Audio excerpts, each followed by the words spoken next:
I was always the kid who said, I'm going to be a teacher. I did the whole thing. I went through college. I did the bachelor's degree. I got the master's degree. I spent a lot of money in student loans. I did the whole thing. I got all the certifications, got into the classroom and taught for 3 years. And I just thought, like, I don't think I could do this for the next 30 years. I don't think I could do this for the next 3 years, let alone the next 30 plus. You did teaching for 3 years, and now you've done this for 3 Mhm. years. Have you reached or surpassed the level of income that you had with your teaching career? I surpassed that within the first.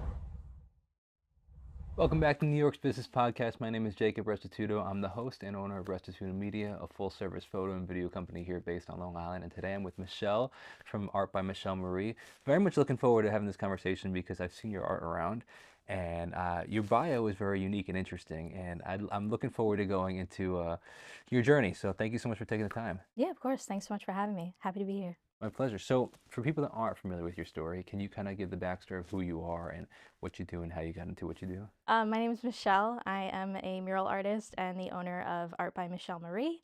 My company focuses on hand-painted mural splashes for commercial storefronts.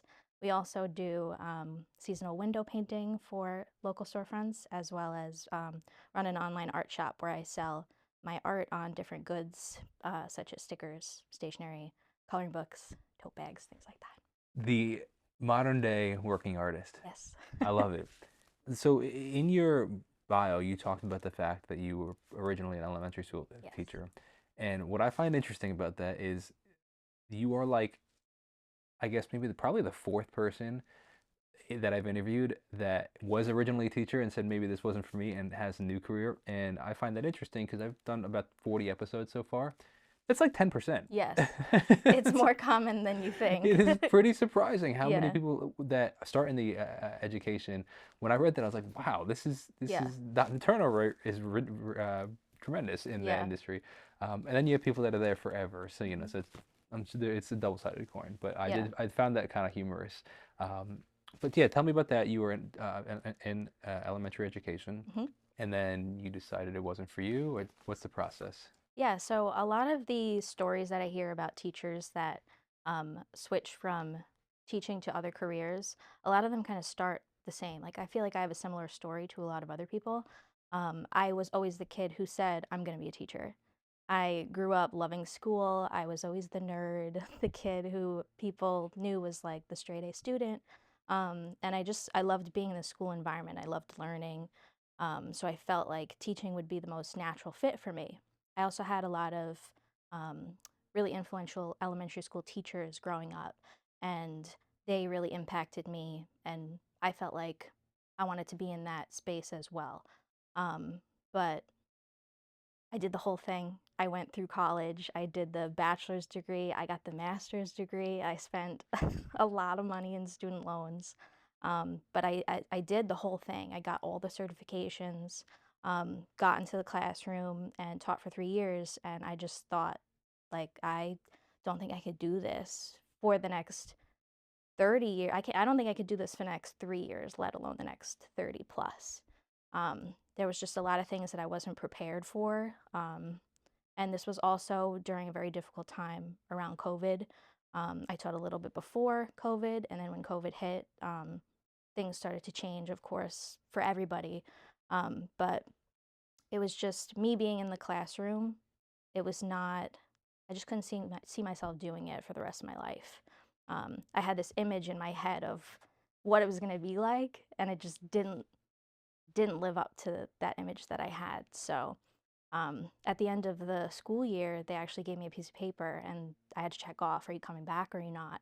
And I just stared at this piece of paper, and I was like, I physically couldn't check off yes. So I checked off no. I gave it in, and they were like, "What are you gonna do?" I was like, I don't know, but I can't stay here. I have to figure something else out." So at the end of that school year, I took the summer off, and I kind of just like gathered my thoughts, thought about what it is that I want to do, what's going to make me happy, how can I turn something that I love into a viable career. And art was always there for me as a kid. I grew up being an artist. That was always something that I did as like a hobby. But for some reason, people always said, um, like there's no career for that in art. You can't be an artist. Like how are you going to make money doing that?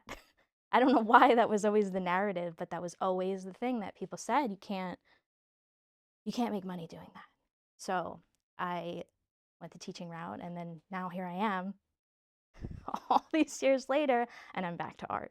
We didn't get to chat very much before we started Yep. filming, and typically before we start filming, I give my backstory just to kind Yep. of give an idea of who I am and how I got into the industry. Usually because people say, "Oh, how long have you been doing this for?" Hmm. and "How did you get into this?" And to give a little backstory, I'm a musician by trade. Yep. And, oh, you know the story, I guess. Yes, I did see your. Okay. I saw your music. I saw your barbs. I was like, he has his hands in so many different pots. I do, I do. Yeah. But for context, I had a very similar story where I wanted to be a musician full time, and Hmm. people said, "Hey, there's no money in music. Why don't you go to college?" Yep. And so I went to college, and I did 1 year of college, and after the first year, I was like, this is not for me. I wanted, and I was doing well. It wasn't like I was flunking out of school. I was always a good student, but it just, I realized that, there was a lot of other factors in the sense of like, I knew my wife and I wanted to get married, and I wanted to start my business, and so I dropped out of college and started my music career, which led me to here, and it was possible, definitely possible to make money in music, and then Yeah. things changed, and now I'm doing photo and video work with music on the side, alas. Yeah. But it is interesting that that is the narrative Yes. of, I think that people assume, I think it would be nice to be playing Madison Square Garden, but I Mm. think that if people assume that you're not playing Madison Square Garden, then you're not succeeding at all. Yes. And I think that there's a very large spectrum of what success looks like. Yeah.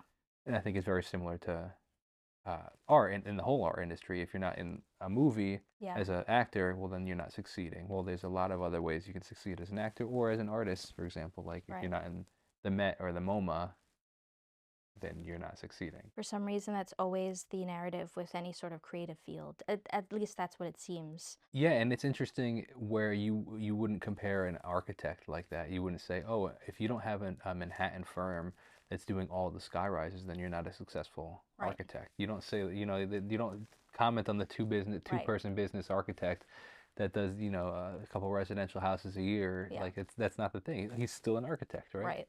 Very interesting. So talk to me about the transition.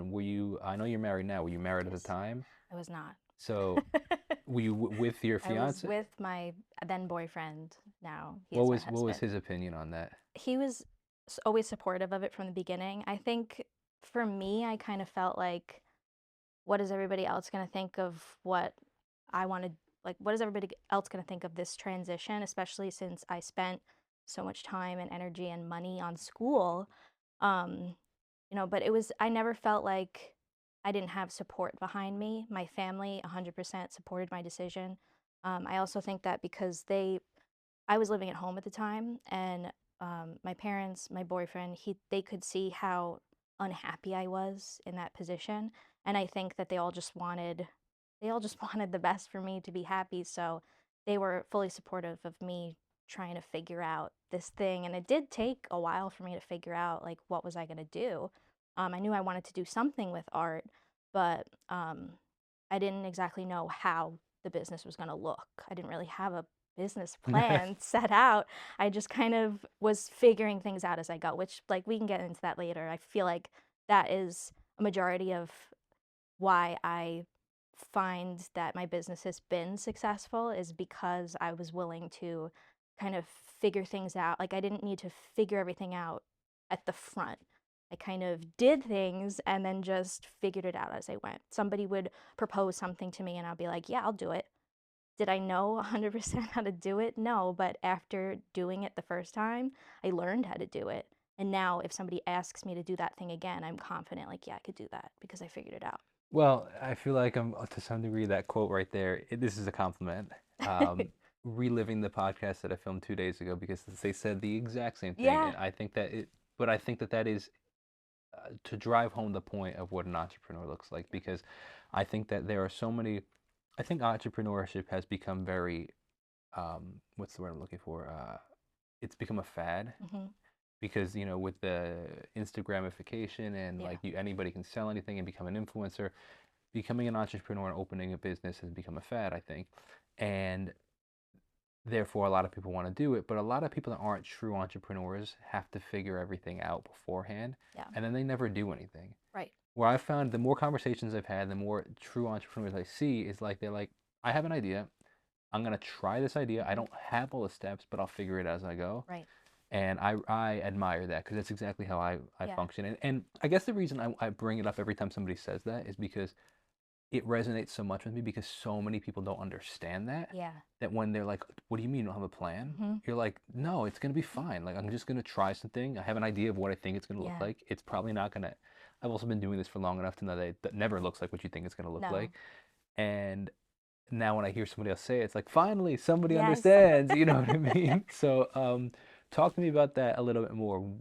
The lack of business plan, Yeah. what you said you knew you want to do something in art, Yeah. but what does it even look like as a career? And then how did you fall into this niche? And just tell me the process. Yeah. So I don't know. I mean, there's no right way to start a Yeah. business. There's no right first step. People always ask, like, what should I do first?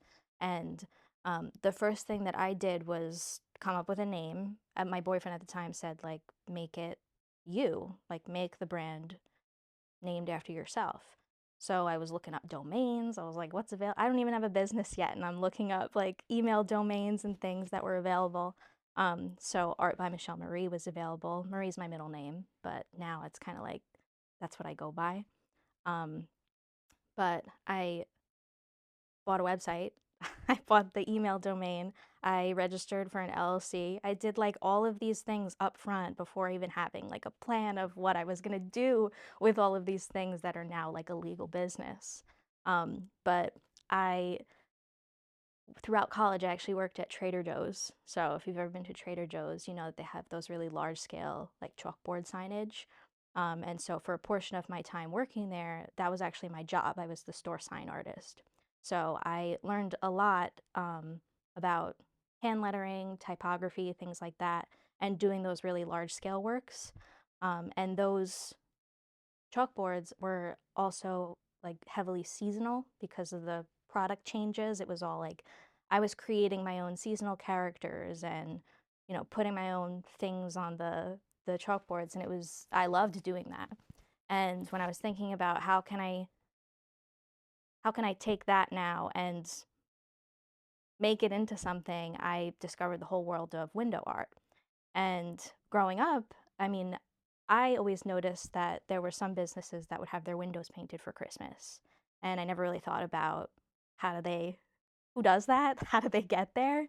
But an artist does paint those windows. And I felt like the work that I wanted to do was really fitting for that type of um, thing. So I was like, maybe I'll try painting a seasonal window and see if, this is something that I could make into something. So that's how the whole window portion of my business was born. I asked my parents, "Can I paint the windows at your house?" And they were like, "Sure." So, so I set up a camera and I painted a window at my parents' house, filmed it, put it on my Instagram, and was like, "I paint windows." And I had a couple people message me like, "Can you paint my windows too?" And I was like, "Yeah, sure." So I'm setting up a camera at my friend's house, painting their windows and posting it. And from there, that really like snowballed into this thing that I didn't even think it was gonna turn into. They were time lapses or what? Yeah, Okay. time lapses. And at the time, I wasn't really doing too much like voiceover. Now I do a lot of like voiceover to kind of go over like the process and what kind of materials I use because I find that people are really interested in that. But at the time, it was more like time lapse, like this is what I'm doing. And then from there, I reached out to a few businesses because I knew that I wanted to start doing it for commercial properties. So I had a few windows in my portfolio. I did some outreach to some local businesses. I'm I, smiling because I relate. This is everything that I I've sent done. some. I mean, I am a very introverted person, so anytime I have to put myself out there, um, is scary for me. And who am I at this point to send these emails to these companies and be like, hey, are you interested in these services? I think it would help you, um, you know, gain foot traffic to your business, help your storefront stand out. And I sent out a few emails and there was a bunch of people that didn't reply, rightfully so. But there was one business that replied, and they were like, "Yeah, let's do it." So I was like, "Okay." What was the first business you did? It was for a veterinary clinic in Glen Cove. Very cool. And so I painted that window. I didn't tell them this is the first Oh, time of I'm course painting not. No, I'm you're a painting a professional. You, commercial of course. storefront. I You've have been paint painting your whole life. Yes, That's I've been painting since I'm 5 years old. exactly. There was a learning curve, of course, What but was included in that learning curve? just like the materials, painting on glass is different than painting on like a canvas. I had kind of experimented with those when I was painting for friends and family, so I kind of had an idea of what the right materials were to use and things like that. But and also just painting at such a large scale. I had painted large scale when I was working at Trader Joe's, but nothing that big. Like these were like 10-foot by 4-foot windows, which were large compared to the other things that I had done in the past. So just trying to figure out how to scale things up. And it's really, I'm the type of person to learn by doing. So after doing that first one, um, I don't know if they gave my contact information to other people, but from there, just posting on social media, a lot of other businesses would reach out to me. And now I have like this whole clientele of customers that I paint for seasonally. So it's winter, spring, summer, fall, for a whole handful of businesses. So that's like one part of the business that blew up that I didn't expect. I have so many questions about this because it's such a unique trade Yeah. and it's but I relate to it on so many different levels because it's again the whole art industry. It's in any business actually when you're first starting off. I look back at my career, whether it be photo and video, whether it be the music career, and I'm flabbergasted that people rehired me because like you said we all learn by doing especially in business because we Mhm. don't know what we're doing at first and I'm look back I'm like I was terrible Yes. but they didn't think so if they Yes. and I but comparatively and it's like only by the grace of God that they continue to call me back Yep. and some of them kept my doors open like in the Yeah. sense of like that was the only reason some of these businesses were the only reason I was able to continue doing what I was Yeah. doing is with their reoccurring income and Yeah. looking back I'm like man they gave me a shot and man they that was such a blessing, and looking back, I'm like, "That's crazy." Yeah, even like sometimes I'll get notifications from like Facebook or Instagram. It'll say like this from 5 years ago. And it's like the first window that I ever did. I'm looking at it and I'm like, this is not good. Like I'm sure other people will look at it and be like, that's amazing. But as an artist, It's all I'm subjective. heavily critical of myself. So I'm looking at all the work that I do now and I'm like, this is miles ahead of what I used to do. I'm sure in 3 years, I'm going to look at the work I'm doing now and I'm going to think, I'm now miles ahead of where I was before. But that's just the more I call it like brush mileage, the more mileage that I have on the brushes, the better the work gets. So at the beginning, of course, you're not going to be amazing because you're just starting out. A lot of times people will say that I'm gifted or I'm talented. And I do think that there are certain people who have like a natural inkling towards certain things. Like, for example, I'm not like a math person. I feel like I don't have a natural ability to do math well. I'm sure if I practiced though, I would probably be pretty good at it. But that's kind of like how I think about my work is that it's just mileage on the brushes, and the more practice that I put in, the better it gets. And so while I do think that there is some sort of maybe natural inkling towards a talent for art, I do think that anybody can really do something. Anybody can kind of get good at something if they put in the hours and they practice it. Yeah, I really like that the brush mileage. Yeah. It's absolutely true, and I think that one of the things that I find myself catching, and but I think a lot of other people, so I hear comments about this, would be they want to be as good as you are, or as good as I am, or as good as Joe Schmo is, but they don't see all the mileage that it's Yeah. taken to get there. For example, we didn't get to speak about it beforehand. You kind of usually it's my 2 minute spiel that I tell people so they have an idea of who I am. Yeah. But I was a full-time YouTuber for a couple of Okay. years, and people would say, "Wow, I really love your setup, like your Hmm. camera setup, your studio setup. Like it's really cool. Like I want to start filming and have a set studio. I'm like you." I'm like, and I would say like, "Thank you so much for the compliment. That means a lot." But like I've been doing this for years. Yeah. Go back and watch my first video, and it was totally different, Yeah. you know. And it was my video mileage went up and up and up, I said, "Oh, let me spend $200 here and get this new piece of gear. Let me spend $50 here. Let me get $600 service per year to increase the, you know." And now over 6 years, I spent $7,000, ten thousand Yeah, dollars. You know what I mean? Slowly, as I'm making more money, and now it has a studio that like right. you see today, right? But it's the same thing. Is like we all want to be where we think we need to be, and it's a whole mental Yeah. process. But I admire that and relate to it tremendously. Yeah. I'm curious about the when we'll talk about the your other part of your business where you're Mhm. selling your original art. But I'm just this is such a unique industry. I'm very curious about it. Yeah, there's a lot of different parts. Yeah, I have a couple questions. Before I forget. I want to talk about Trader Joe's briefly, and I Okay. also want to talk about the Four Seasons. Okay. So let's talk about Trader Joe's, and it's just kind of just a simple question. When you said your primary job at Trader Joe's was to do the drawings, you're saying like you went for like a 6 hour, 8 hour shift, and you were drawing for that long? Yes. It was that much work that they Yeah. had. It was I worked there for about 5 years, and for about 2 of those years um there was an opening at actually a different store for a sign artist because they usually it's one, two, or three artists dedicated to each store for the signs. And this store that had an opening, they only had one artist. Um, so they were looking for somebody to fill that spot. And uh, I applied for it and they accepted me. So I actually had to transfer stores. So for the second half of me working for the company, I was working at a different store where my sole job was sign artist. So I was actually working an 8 hour shift from 8 to 4 or whatever the time was. Actually, I was in college at the time. So I was working probably like 2 to 10 p.m. after going to school during the day, but it was pretty much an 8 hour shift of me handling all of the signs for the store, like the little price tags. Some of those are hand drawn as well. So it was that and like the large scale chalkboard work. So it's a lot of stuff to make sure that everything is priced properly and specialty signs. And they do, they call like a fearless flyer, which is every month they come up with like, there's a newspaper basically that they send out and it's features different products.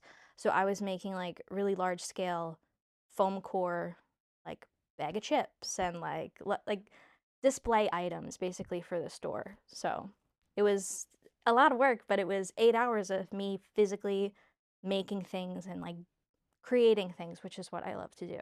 I mean, even right there, I would consider that a full-time artist.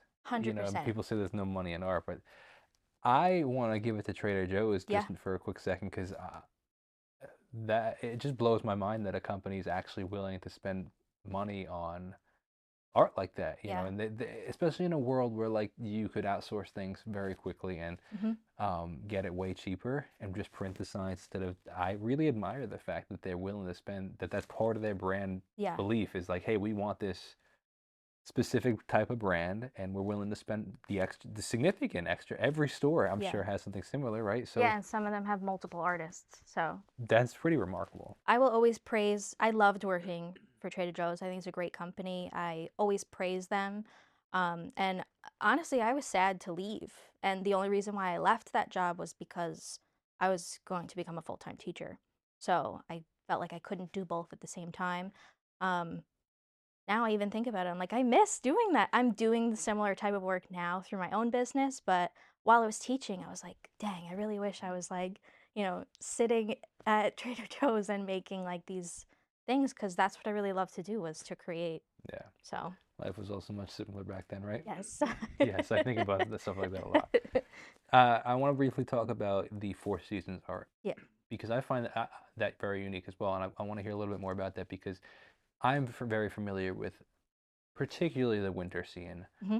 season. Like it's Christmas time or holiday time, and you see a lot of the holiday art.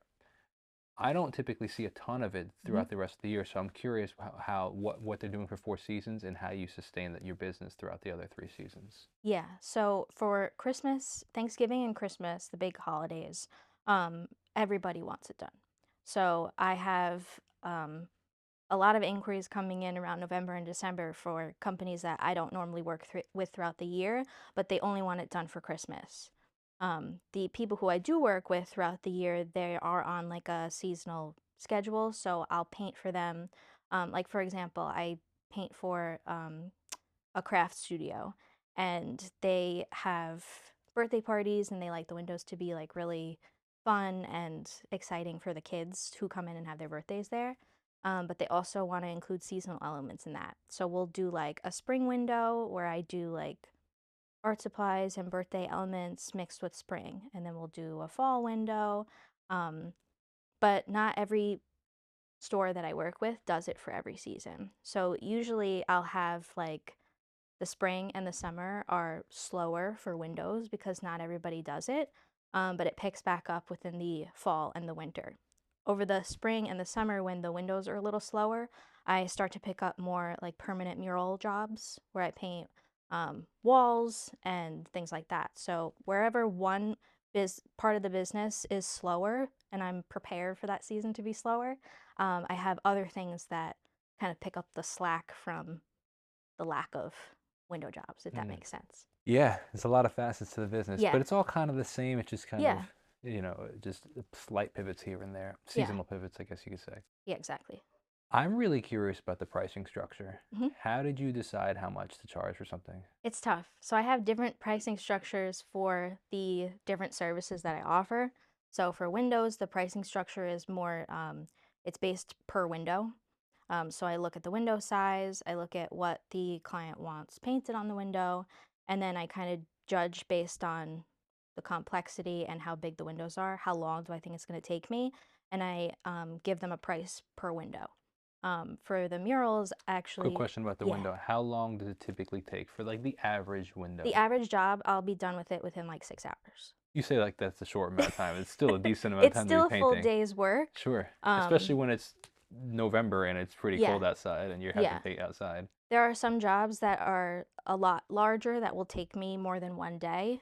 But for the most part, an average storefront will take me between 5 and 6 hours. Is it your job then at the end of the season to go and clean that all up, or do they do that typically? Depends on the client. Some clients actually have window washers that they pay, and the window cleaners will come and take it off at the end of the season. I will remove any work if I'm rehired for the next season. So Ah, that's kind of an incentive to get yeah, them to sure. rehire me I for like the that. spring if I painted them for the winter. So I do it as like a free removal. I'll come back and remove it for free if you're going to rehire me for the next season. I like that. You got the Um, great business plan. That's yeah. great. That's great. I love I that. will go back and remove for an added fee if they don't have a window cleaner and they don't have any other way. Sometimes they'll remove it themselves if they don't want to pay me to come back to do it. So it really just depends on the business and what they decide. That's very interesting. I like Yeah. that. I do like the reoccurring, Yes. hey, I'll come over here for free, I'll but come if you back, but hire you me gotta for the hire next me again. job. Yeah. Tell me about the permanent work now Yeah. too. So the permanent murals are a lot more involved. The window projects usually, I say that I like them because they're quick. I'm done with them within a day. I don't really do any upfront sketches or anything like that for those.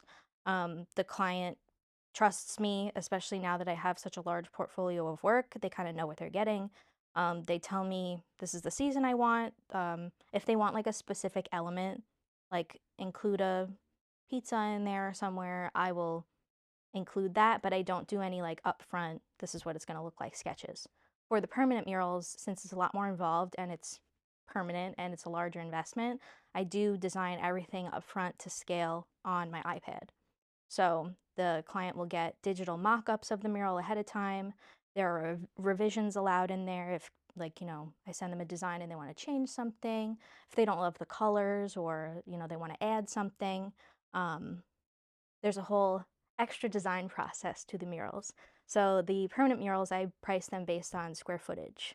So the square footage rate will fluctuate or range based on how big the wall is, the wall texture. If it's like a rough, gnarly texture, it's going to take me longer to kind of get the paint really in there. Um, and the complexity of the design. If they want something that's like super detailed, it's going to cost more. If they want something that's really, really simple, it'll be less price per square footage. What would be some examples of some jobs you've done for the permanent murals? So I do a lot of work for schools, which is very ironic considering that I left the school environment to now do this. But I feel like, Just seems like God's sense of humor kind of yes, it's thing. very funny. My style is very kid friendly, I guess. So I feel like a lot of schools like to have that kid friendly, uplifting type of style of work.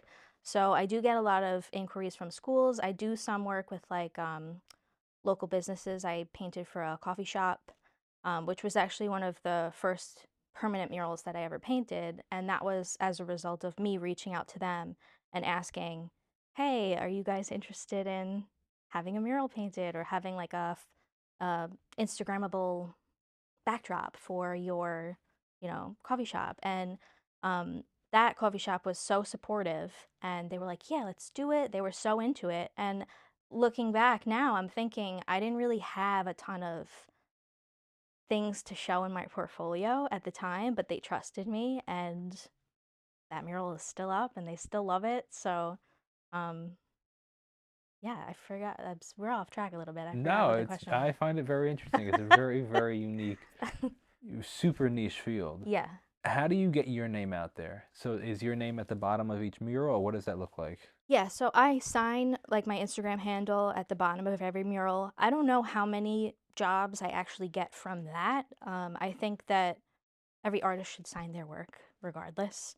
But I think that a lot of people find me through social media, which when I first started my social media, I've everything has been like organic growth for me. I've never run an ad. I've never done any sort of like boosting of posts or anything like that. I just kind of started posting my work on social media and marketing myself as um, like I am the go-to mural artist for Long Island, or I am the go-to window painter for this area.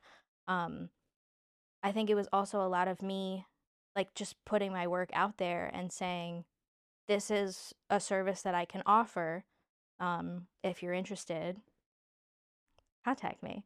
But then the other half of that is also me reaching out to people that I would like to work with or I think would benefit from my services, and kind of getting jobs from there. But I think a lot of the leads that I get are from social media and also a lot are word of mouth or referrals from previous jobs.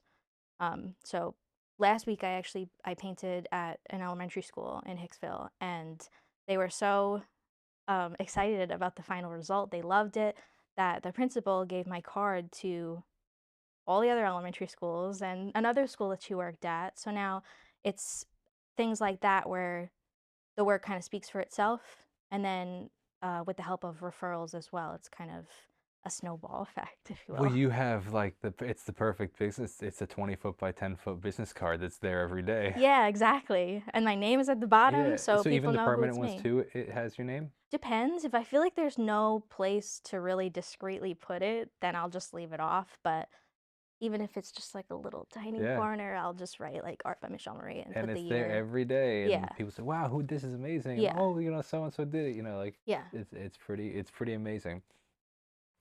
I'm curious. So you mentioned all your growth has been organic. Yeah. Is there a reason that you haven't gone the paid route out? Not in particular. I just haven't delved into it.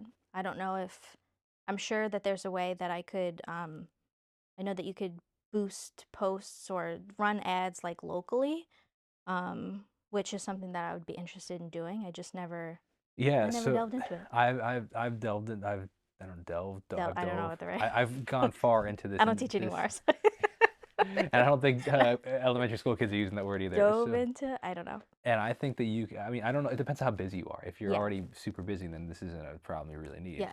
But I think that an interesting route would be just marketing straight to business owners. Mhm. Because you can get so niche in Facebook marketing and Yeah. Instagram marketing that hey, if you're a business owner and you have whatever a window and you Mhm. want it painted blank blank blank. For example, that's what I do in my video business. I was like, hey, Yeah. if you're a small business on Long Island, I'm a Long Island local. I'd love to help you with your social media. Either you're too busy for it, don't know what to do, and that's where I Yeah. come in, kind of thing. And I think that that would crush for you. Yeah. It's definitely helpful to target locally Yeah, locally, but also or local business owners Right. too, because you can even like they can do a sub target. Like you could say, oh, I want 10 miles of this Mhm. area, but they have to own a business too. Right. So then now it's like you're not just getting a Joe Schmo, Right. you're getting the people that are actually going to be willing to potentially. All the ideal customers. Exactly. Yeah. Perfect demographic.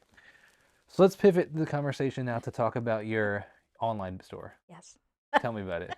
Another part of the business that I didn't think was going to turn into what it has, but now it's like half of the revenue that comes in. It comes from Really? this, yeah, the online store. So when Is that through social media, like that people are finding it, or? I think so. When I first started selling things on my website, I was posting a lot to TikTok. And I was posting, like, I was having product launches every week and I was doing all of these things. I was showing people how I'm making the products and like designing them. I was doing a lot of behind the scenes work. And I think people really liked that. I was also going live and tagging orders and doing all these things. I don't do too much of that anymore, which I don't I don't know why, but um but I was doing a lot of that, and I think a lot of the sales that I get from my website come from people that have been following me from the beginning of my, I guess, journey, if you will, of, starting this business. But yes, I think most of it is through social media because I ship all over the place. I've shipped to like 27 different countries, and every state in the United States has somebody has something that that I made, and it's all shipping and it's all done outside of like a home studio, which is nuts. But I find it remarkable, and this is a compliment, I just pretty mind blowing at the same time. Like I'm assuming that these murals and these even the window paintings aren't necessarily cheap. no, So to say that 50% of your yeah, income then comes from the other side of the business is pretty it's mind blowing. it is. And when I had first set up the whole website, it was I'm gonna set up a website that is a portfolio of my work so that if people find my portfolio, they could view all of my work and then contact me for one of my services. And then the shop portion was just supposed to be like an extra. Like I thought to myself, oh, I want to have a portfolio and then I want to have a place where people can go and like buy a sticker or Mm. something that if, they're not local and they don't own a business, but they still want my art, they could buy a sticker of something that I painted. But when I first started the website, I had like 3 sticker designs and 2 prints on there. And they sat there for like 6 months with nothing. Um, and the first sale that I got on the website was like 6 months later. Mind you, I'm paying every month to have this website up, and like there's a lot of behind the scenes fees that are associated with, of course, running a business, as everybody knows. Um, but I'm paying however much it was per month to have these 2 stickers up there and a couple prints. And the first sale that I made was somebody that I went to high school with. And she was like, I saw your business. Like, I love what you're doing. Like, just words of encouragement. And I was like, oh my gosh, someone bought something on the site. And now I have to ship this out. Like, I don't even know how to print the shipping label. So I'm over there trying to figure out how to print the label and pack all this stuff up. And then from there, it was like a couple orders a month. And then a couple months later, it was like a few more a month. And then I had like one video that went super viral. And I had like thousands of orders coming in at a time. And I was like, I don't even know. I don't know what I'm doing. Like I need to now make all of these things and now ship them out. At this point, this was like about 2 years ago. How long have you been Um, doing this total? 3 years. Oh, wow, okay. Yeah, so I officially started the business at the beginning of 2022. Okay. But continue. I just don't want to hear the Yeah. rest of the story. So all of this, the online shop was like at the beginning where I was kind of, Figuring it all out. yeah. And I had that one video go viral and I had thousands of orders that I had to fulfill. And I was going to the post office with like these giant vats of things, and the people at the post office were like, what are you doing? Like, it's just my small local post office and I'm coming in there with wagons and wagons of boxes, and they're like, are you like, what are you selling? And I was like, my art on some, I was making like little glass cups with my art on it and tote bags and things like that, and people were buying them. And it was so crazy because I had gone from 0 sales on the website for 6 months, thinking this is just going to be like, it's just going to be there if someone wants to buy it, to now like all of these people are following me and they want more. So now I'm at a point where my main product used to be like stickers, prints, and um, glass tumblers with my art around the sides, and now my main product is coloring books. So I have all of these coloring books that I've designed and had printed, and they come to my house on pallets. And I have to somehow find space for that, or storage units that I now put these coloring books in. But that is now like a huge main source of income for me, comes through these books. It's So, remarkable. That is so remarkable. And I give you so much credit because that is so cool. I have so many questions about that yeah, now. First question, so I don't want to forget these, so I'm going to say them out loud now. First one is about shipping thousands, yes, and the second one's about Amazon. yes. So, first question is, how in the world did you process thousands of orders? So I use it's through my website. I use a shipping platform. It's called Shippo. So I can print hundreds of labels at a time. I pay for the service. You have X amount of labels per month. Um, and when an order comes in, it comes in through this shipping platform, and it says like what the customer ordered, how much I input the weights of each item because the shipping goes by weight. So it knows how much it's going to cost for each um, item to get shipped. And then I just buy all the labels from there. It comes out to like an absorbent amount of money. Every year they spit out like a thing that says how much money I spent on labels every year just to ship, and it's like tens of thousands of dollars How on much do just you think if you shipping had an labels. average last year you spent?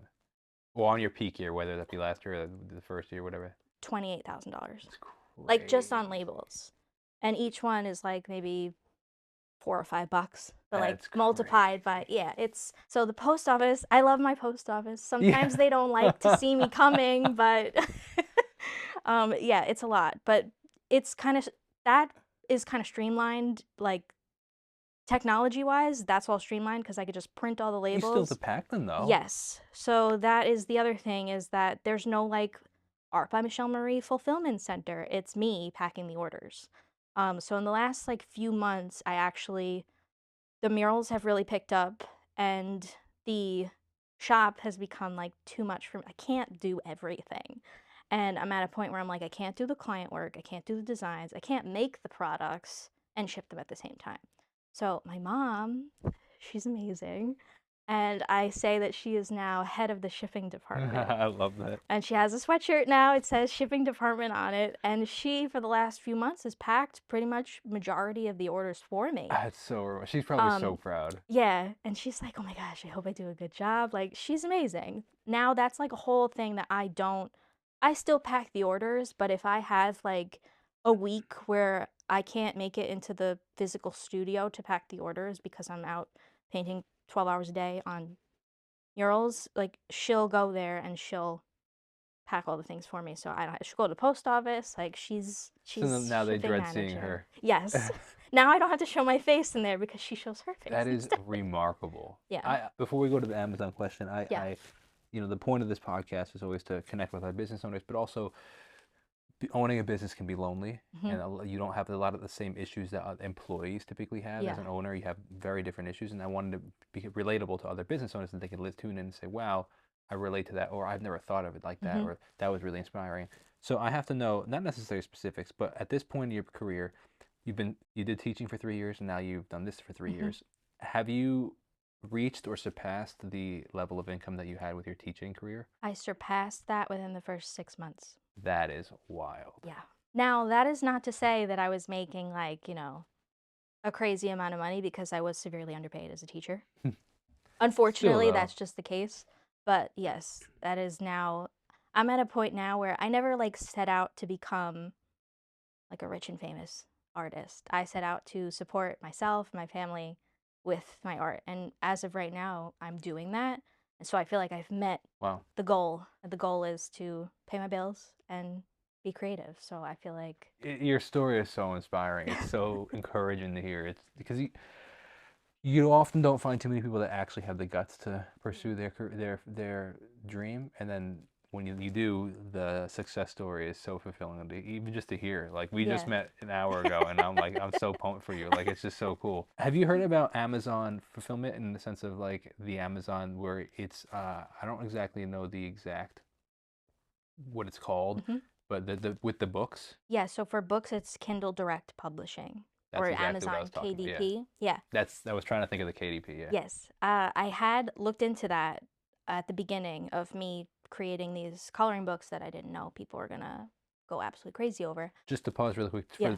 can you, I one of us just describe to the audience that ours isn't super familiar with it, how it works Yeah. and what it is, and why I kind of brought it up. Do you have Oh, to explain it? Amazon Yeah, KDP? yeah. Yeah. So, Amazon KDP is a program that is run through Amazon. They handle, you send them the files, the digital files of the book that you want printed, and they handle all of the printing, the shipping.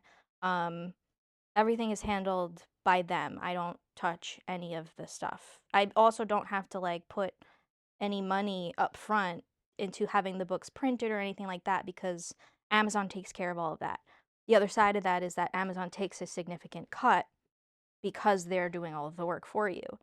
But then again, on the other side is you don't need to be the one who's packaging and shipping and fulfilling all That's of these orders yourself. what pop when you said you get pallets of Yes. coloring books delivered to your house. That was my initial thought, because Yeah. I'm pretty familiar with the KDP model, and I was like, but I'm also very familiar with it. They take a very significant Yeah. portion, like a lot of money actually, Yeah.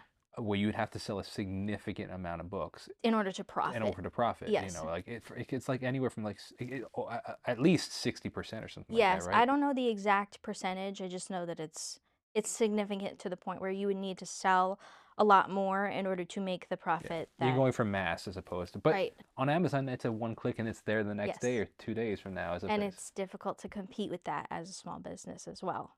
Like the shipping that people expect things the next day. Could you do both? I could. So this is the main reason why I didn't go with Amazon KDP when I was publishing the books. They only have with the coloring books, I have like a certain type of paper that I like to print them on. It's thick. It's like almost like a cardstock paper because a lot of people like to use markers in the books. And so when you buy like coloring books from Amazon or like other coloring books that are maybe at a cheaper price point, the paper is not as high of a quality paper, if I guess. So the highest quality paper that Amazon offers, they only go up to a certain amount. So you only have a certain amount of choices of paper that you could choose from if you want Amazon to um, publish the book for you. That's not to say that there's anything wrong with those papers. It's just that now I feel like if I changed to a cheaper quality paper, it would change the integrity of the product that I've created as of right now. I totally understand that. Yeah. Who would you say is your demographic at the moment? So it's interesting because a lot of people think, oh, you sell coloring books, like your main um, target audience would be children. And it's actually like probably people between like 20 and 35. See, it's funny. I actually assumed that that was your Yeah. demographic, and that's why I had this follow-up question. Yeah. I assumed that it was probably just as a de-stressor, maybe with a Yes. glass of wine, kind Yep. of like I'm just gonna spend my night coloring. Yeah. And my follow-up question is, I'm curious, and I don't want to devalue the integrity of your work, but I'm Yeah. curious to potentially break into a new demographic Mm-hmm. if you made a lesser quality Yes. children's book Mm-hmm. where it was cheaper, Yeah. it was on the lesser quality, because I have a 2-year-old daughter, and there is no way I would let her color with a marker. Yeah. So she's getting a colored pencil, Yes. maybe a crayon, but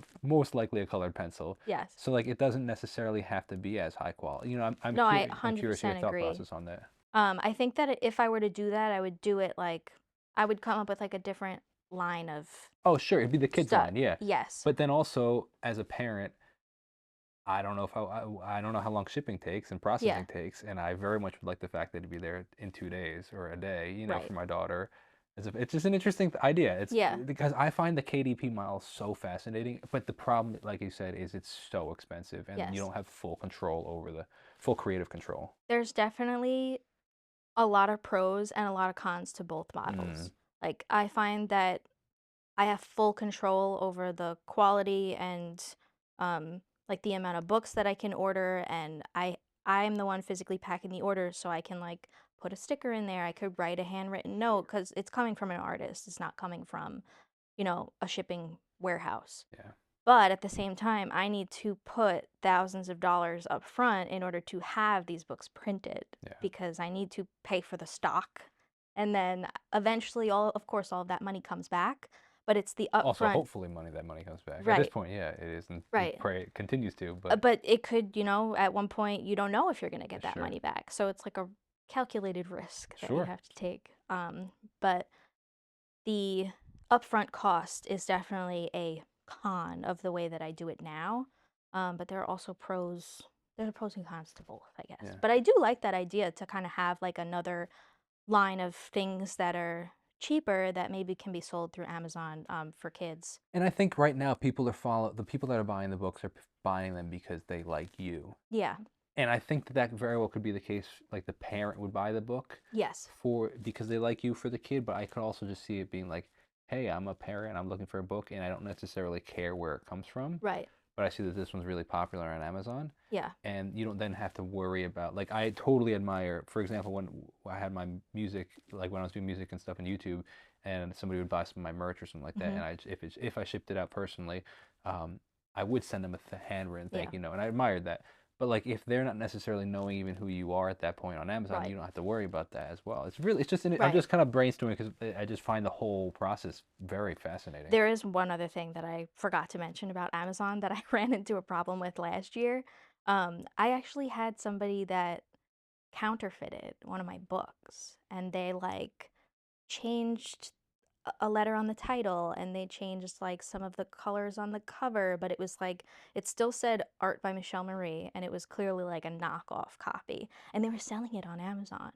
So at one point, I'm like, should I be flattered that someone took this book and is now trying to counterfeit it and sell it on their Amazon?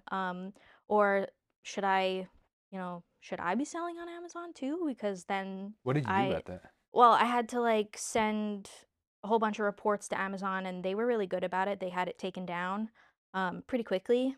But I have had a couple of other ones pop up. Like, I won't notice them because I'm not searching for my coloring book on Amazon, but other people are. So sometimes people will email me and be like, hey, is this, I know you said you don't sell on Amazon. Is this like a real copy? Or like, it doesn't make for good,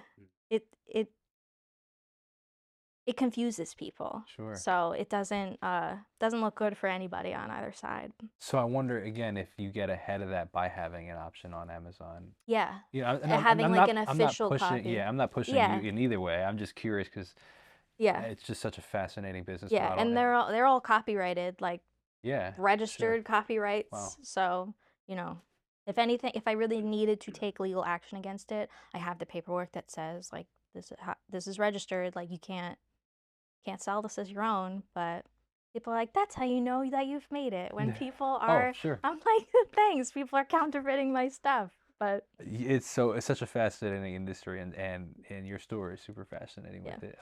What do you see next for you? What's the next opportunity? I don't really know. I'm always like, I don't know what I'm doing next. I think doing with the mural side of the business, I would like to tackle like larger projects, larger walls, maybe working with like bigger brands. Right now, I work with a lot of like local businesses, but I would love to work with maybe some larger brands in the future. Um, and in terms of like the online store, I would love to, kind of like we were talking about, expanding the product lines. I do like in-person pop-ups where I bring some of my stuff to like local markets and things like that. So I would love to maybe expand, do some bigger events like that, Very and interesting. go from there. A comment on the bigger brands is that was like my prayer for a while with the video Hmm. work, and I was like, I really love to start doing some corporate stuff, Yeah, and it's a blessing for sure because the paycheck is really really nice, but the hoops that you have to yeah, go through are like it's like wow, this is so much more work than I realized, and yeah, also a bit more frustrating than I realized because a small business is like, yeah, come in next Tuesday. yeah, Where it's like the corporate is like, yeah, let's schedule you 6 months in advance. And then 3 days before, hey, we have to reschedule, and Yeah. it's like, wow, sure, this is a really great payday, but I still haven't gotten paid, and it's been 9 months. Yes. So Too many it's cooks in the kitchen as well, yeah, well, which exactly, is yeah. difficult as So many approvals you have to get. yeah. Absolutely, there's pros and cons, and Yes. it's a as everything is, but Yeah. very interesting. I remember my follow-up question before was, do you offer signed copies of your coloring books? I don't. I'm sure if someone asked for one, I I would. think you should put that on the site. If you're selling that many copies, I think that Yeah. people would absolutely be willing to pay a bit extra for a Yeah, I signed never thought copy. of that. So I think That that would be that would something. definitely be. So this has been super fascinating. I Yeah. really, really appreciate your time. Is there anything else you want to share about the business before we wrap it up? No, I don't think so. Well, this is very interesting, and I really appreciate it. So, first of all, thank you to you Yeah, for of taking the course. time, and thank you for the listeners for taking the time to listen. And if you are a business owner or know any business owners that you think might be a good fit for this podcast, please feel free to reach out. But in the meantime, thank you very much for taking the time, and thank you. See you in the next video. Have a great day.